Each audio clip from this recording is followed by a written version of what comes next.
Assalamualaikum warahmatullahi wabarakatuh. Perkenalkan, nama saya Laude Matkin Mubarak. Nomor MPM saya 152001042. Saya dari kelas B Ilmu Komunikasi. Di video ini saya akan menjelaskan tentang dimensi historis Pancasila dalam kehidupan bangsa Indonesia pada masa Orde Baru. Yang pertama, pengertian Orde Baru. Orde Baru adalah sebutan bagi masa pemerintahan Soeharto yang digantikan Soekarno sebagai Presiden RI kedua yang mulai pada tahun 1966. Arti Orde Baru adalah sebuah tata tertib atas kehidupan rakyat, bangsa, dan negara Indonesia yang diletakkan kembali pada pelaksanaan Pancasila dan UUD 1945 secara konsekuen dan murni. Pemerintahan Indonesia sempat terancam diganti dengan pemahaman komunis pada peristiwa pemberontakan G30S atau PKI. Dan pemerintahan Orde Baru menitik beratkan pengembalian Pancasila dan UUD 1945 sebagai ideologi dasar negara Indonesia. Masa Orde Baru kemudian dilanjutkan dengan ada reformasi setelah berakhirnya pada tahun 1998 yang ditandai dengan lengsernya Presiden Soeharto dari jabatannya setelah menjabat lebih dari 30 tahun. Yang kedua, tujuan Orde Baru. Akibat peristiwa Gestapo atau Gerakan September 30 yang menggoyahkan keutuhan bangsa dan Pancasila, pemerintahan Orde Baru berhasil meletakkan kembali Pancasila dan UUD 1945 pada posisi sebagai pembentukan negara Republik Indonesia. Secara lengkap,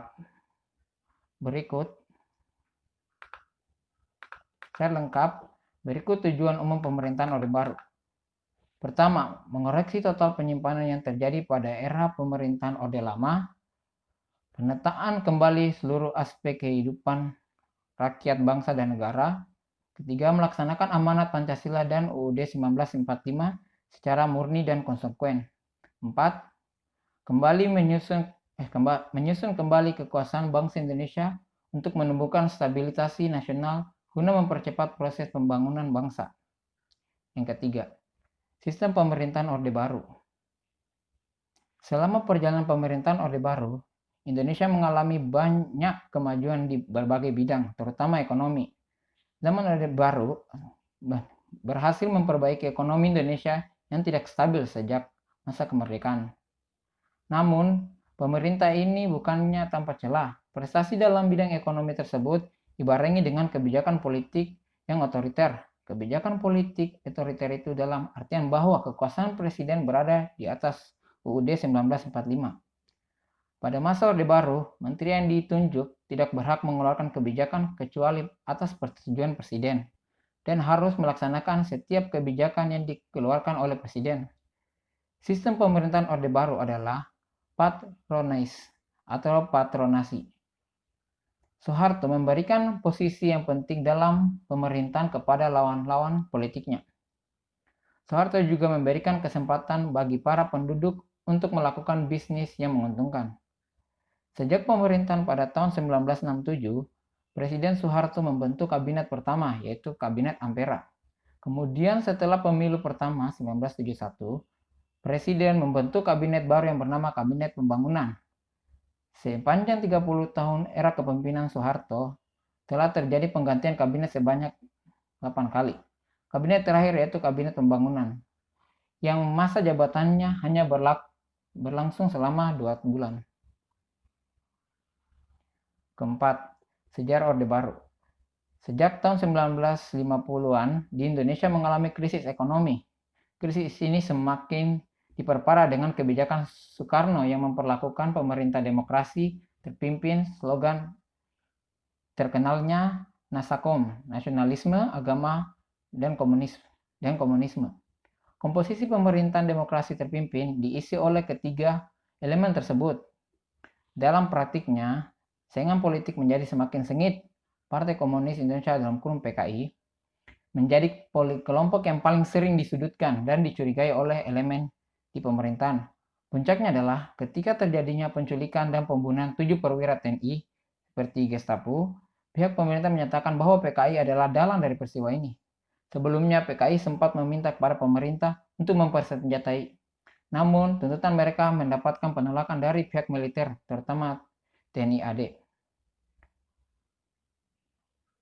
Peristiwa G30S atau PKI memicu kekacauan di seluruh negeri.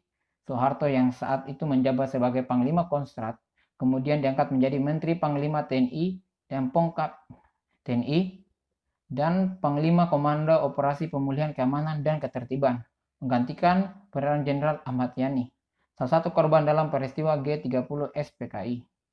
Soeharto bertugas menjaga keamanan negara pasca peristiwa Gestapo. Keberhasilan Soeharto dalam mengamankan negara terbayar dengan diserahkan mandat Presiden Soekarno kepadanya. Melalui Super Semar, Soeharto diangkat menjadi presiden dan memimpin Indonesia selama 32 tahun lamanya. Berbagai keberhasilan diraih oleh pemerintahan Orde Baru, terutama di bidang ekonomi. Namun, terdapat beberapa penyimpangan pada masa Orde Baru, yaitu kekuasaan otoriter, kebijakan ekonomi yang terlalu berpihak pada asing, serta maraknya KKN, korupsi, kolusi, dan nepotisme, yang menyebabkan runtuhnya Orde Baru dan rasa ketidakpuasan masyarakat. Kronologi jatuhnya Orde Baru pun berlanjut, dengan persaingan politik yang menjadi tidak imbang akibat penyederhanaan partai, indikasi kecurangan pemilu, kebebasan pendapat juga ditekan. Siapa saja yang tidak sependapat dengan pemerintah akan dibungkam. Hal ini dilakukan demi mempertahankan kekuasaan Soeharto sebagai Presiden Indonesia. Inilah yang memicu kemarahan masyarakat, terutama mahasiswa. Krisis ekonomi yang terjadi pada tahun 1997 sampai 1998 semakin menambah keresahan masyarakat. Situasi keamanan negara kembali memanas sepanjang Mei 1998. Demo besar yang terjadi di ibu kota dan menuntut Soeharto mundur dari jabatannya. Pada tanggal 21 1998, Soeharto membacakan pidato pengunduran dirinya, sehingga masa pemerintahan Orde Baru resmi berakhir dan digantikan oleh Orde Reformasi di bawah pimpinan B.J. Habibie yang pada waktu itu menjabat sebagai wakil presiden. Kelima, kebijakan pemerintahan Orde Baru. Tujuan pemerintah Orde Baru adalah menciptakan stabilitas ekonomi dan politik dalam rangka mewujudkan tujuan tersebut. Pemerintah memberikan berbagai kebijakan, yaitu pertama, ekonomi, kedua, politik, dan ketiga, sosial. Kebijakan politik adalah membuat program yang disebut sebagai rencana pembangunan 5 tahun dalam kurung Repelita, dimulai pada tahun 1969 hingga 1998 dan berhasil meningkatkan ekonomi nasional. Salah satunya keberhasilan dalam swasembada beras yang dicapai pada tahun 1998. Kebijakan politik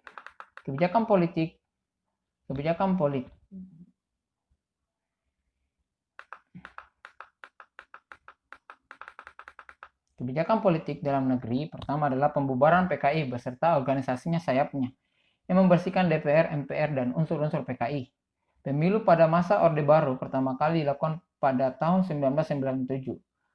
Pemerintahan kemudian menyederhanakan partai politik, meresmikan peran militer dalam pemerintahan, serta mewajibkan penerataan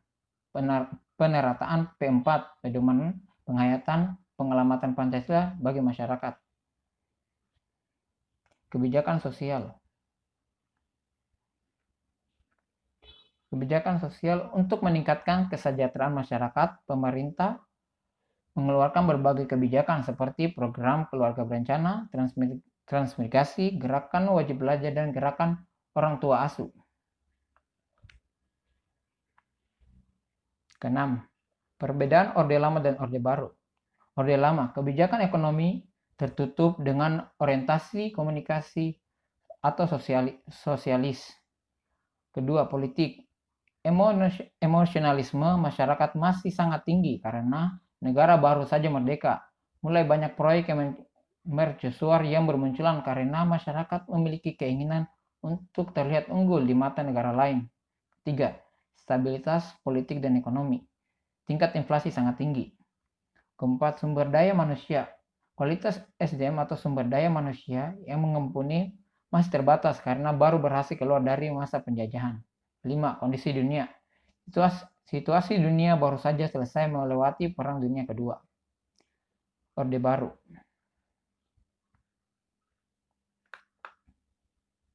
Kebijakan ekonomi. Ekonomi terbuka dengan orientasi kapitalis. Kedua, politik. Memiliki keinginan yang kuat untuk merubah dan memperbaiki permasalahan yang muncul pada masa Orde Lama. Dan keinginan untuk membangun ekonomi serta membuka ruang bagi para investor asing. 3. Stabilitas politik dan ekonomi. Inflasi berhasil ditekan pada tahun 1966. Tingkat inflasi mencapai 500% dan berhasil ditekan menjadi 5-10% pada tahun 1997. Keempat, sumber daya manusia. Semakin banyak sumber daya manusia berkualitas karena meningkatkan prestasi masyarakat yang bersekolah. Kelima, kondisi dunia. Sedang dalam masa oil bomb, berakhir perang dingin dengan Vietnam memberikan dampak positif terhadap kondisi negara. Ketujuh, ciri-ciri pemerintahan Orde Baru. Pertama, pemerintahan diktator dan otoriter, tetapi kondisi tetap aman, nyaman, dan terkendali. Kedua, implementasi hak asasi manusia masih sangat terbatas dan masih marak terjadi pelanggaran HAM. 3. Indonesia kembali menjadi anggota PBB. Keempat, pemilu hanya diikuti 3 partai yaitu PPP, Golkar, PDI, dan diadakan 5 tahun sekali tetapi bersifat demokratis. Terjadi pemerintahan dengan sistem sentralis kekuasaan pada presiden di mana seluruh proses politik ditopang dan diatur oleh presiden. Keenam, pembangunan dan pertumbuhan ekonomi sedang berkembang pesat tetapi tidak berbasis ekonomi kerakyatan. Ketujuh, kebebasan pers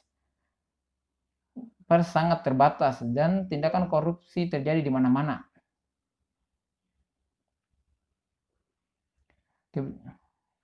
Kedelapan, kebijakan publik tidak transparan serta tidak adanya kebebasan untuk berpendapat sehingga memberikan kesan ideologi tertutup.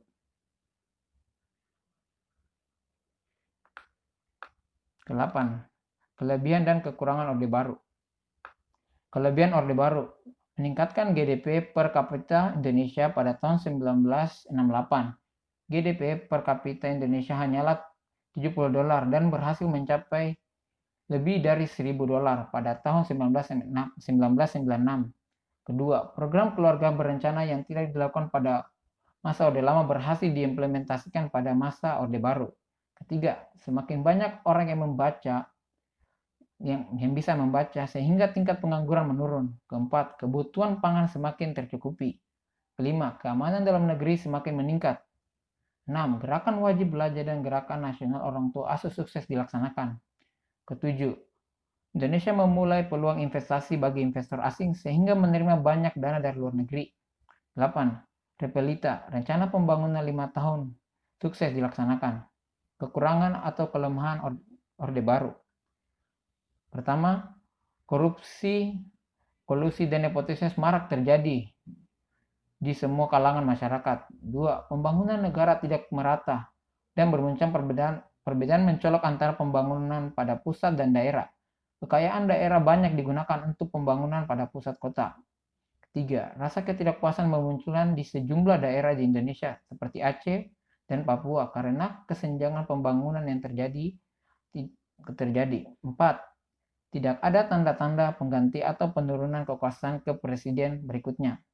5. Hak asasi manusia belum diperhatikan dengan benar dan kekerasan banyak digunakan sebagai solusi menyelesaikan permasalahan. Sebagai contoh, operasi rahasia Petrus, penembakan atau disebut sebagai penembakan misterius. 6. Banyak koran dan majalah yang dihentikan penerbitannya dan peredarannya secara paksa sehingga menyebabkan kebebasan pers sangat terbatas. 7. Kebebasan berpendapat masih sangat terkekang. 8. Terdapat kesenjangan sosial bagi si kaya dan si miskin, di mana orang kaya memihak yang lebih baik daripada di mana orang kaya memilih hak yang lebih baik daripada orang miskin. Itulah hasil presentasi untuk hari ini. Bila ada salah mohon dimaafkan.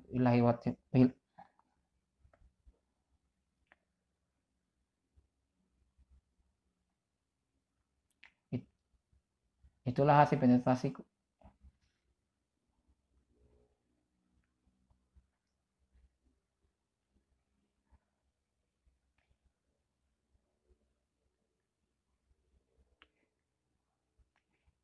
Itulah hasil presentasi tentang dimensi historis Pancasila dalam kehidupan bangsa Indonesia pada masa Orde Baru. Bila ada salah dan pengucapan kata yang salah, mohon dimaafkan. Wassalamualaikum warahmatullahi wabarakatuh.